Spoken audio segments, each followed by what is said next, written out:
you're wasting fuel. But in this video, I'm going to give you the easiest ways to stop wasting money and effectively pouring this stuff out at the pumps. You might think it's as simple as looking for the car with the biggest miles per gallon figure, but life's never that simple, is it? So, in no particular order, here are the key things you can do to make your car more fuel efficient. Make sure your tyre pressures are correct, because if they're too low, it's harder work for the engine. Make sure you always get your car serviced on schedule, because fresh oil means your engine doesn't have to work as hard. And if you need to cool down, it's less efficient to use your air conditioning when you're in town, but if you're at higher speed on the motorway, it actually makes sense to use your air conditioning. And why not put your car on a diet so it doesn't have to carry any excess weight? A dirty car is always harder to push to the air, so make sure yours is always spotless so it cuts through the air more cleanly. Don't rev your engine too high unless you absolutely have to. Shift up to a higher gear to save fuel, and if you're driving an automatic, try using eco mode. Make sure you're smooth on the accelerator and the brake, because it will help you save fuel and it might stop your passenger throwing up. The best advice we can give you is to start off with an efficient car, just like one of these.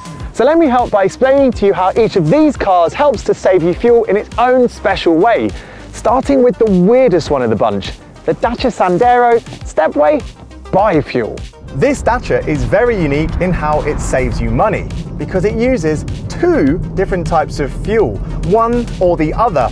It uses petrol, or at the press of a button just down here, it switches to a different type of fuel, known as LPG, or liquefied petroleum gas.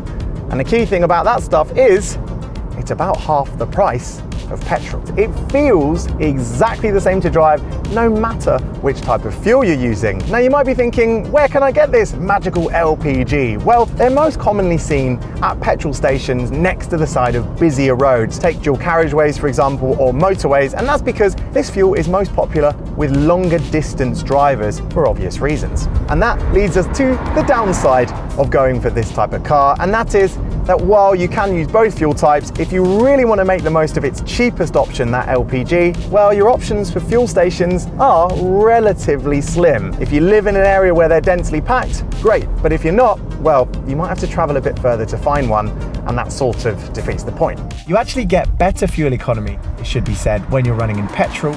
You get 49 miles per gallon, but you lose about 10 miles per gallon when you run with the LPG. But since there are massive savings to be made on the fuel itself, LPG at the time of recording is 78 pence per litre on average in the UK, well, it's pretty easy to see how you can save a lot of cash.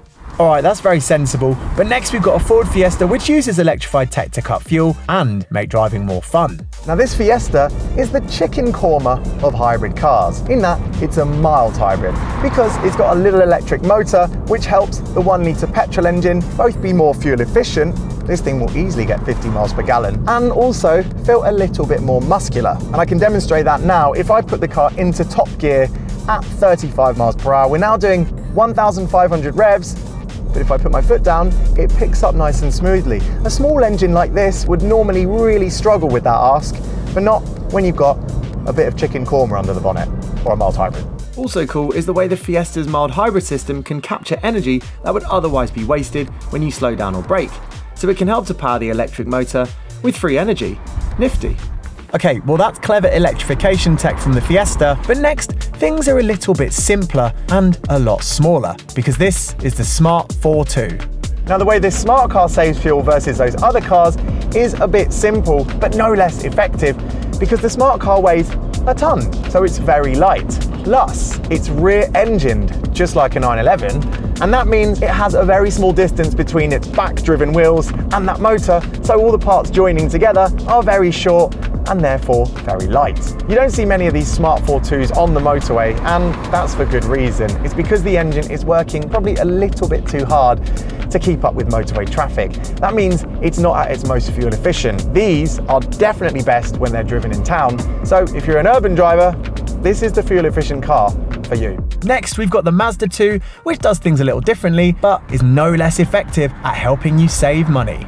Now, the cars here today all have their strengths and their weaknesses, but this Mazda 2 is a great all-rounder. It feels really smooth on its power delivery, and it's as happy in town as it is charging down the motorway. And that's because it has a thing Mazda calls Sky Active technology, which essentially is a nice way of saying that it uses a very traditional technology, but it is optimized. the engine is lighter in its construction, and inside it is at a higher compression ratio than the other engines here. So effectively, you're making the most of what is actually quite a simple engine technology, because sometimes the old ways are the best. Okay, it doesn't quite have the punch of those hybrid cars at lower speeds.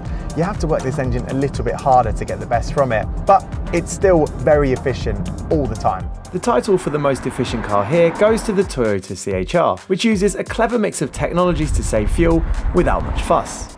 You've probably figured out that because this is a Toyota, it saves fuel by being a hybrid, and a proper hybrid at that. This is a self-charging car, so you don't have to plug it in, but it uses a significant amount of electric punch to help its petrol engine save fuel, and if you put it in fully electric mode, not use fuel at all. So that means at lower speed and in town, you can have the engine completely off, and then at higher speed, and especially if you want to do much longer distances, well then the petrol and electric can work together to trim back your amount of petrol usage. Now, you know, in most cars, when you're trying to save fuel, you'll put it into higher gear. So you'll go into 5th or 6th, or in some cases into 7th. Well, things are different in this Toyota because it has an infinite number of gears. Now that means it's always working to find you the optimum revs, because the technology is called CVT, or continuous variable transmission. So if you're cruising along on the motorway, it will find the perfect revs to settle at to save you fuel. And on the flip side, if you're in town, it will find you, again, the perfect revs. Or alternatively, it will just switch the engine off entirely, because of course this is a hybrid. So you won't need to use any fuel when you're rolling in electric. But remember, it doesn't matter what you're driving, tyre pressures are very important for economy. And here's another reason why you should always keep an eye on them.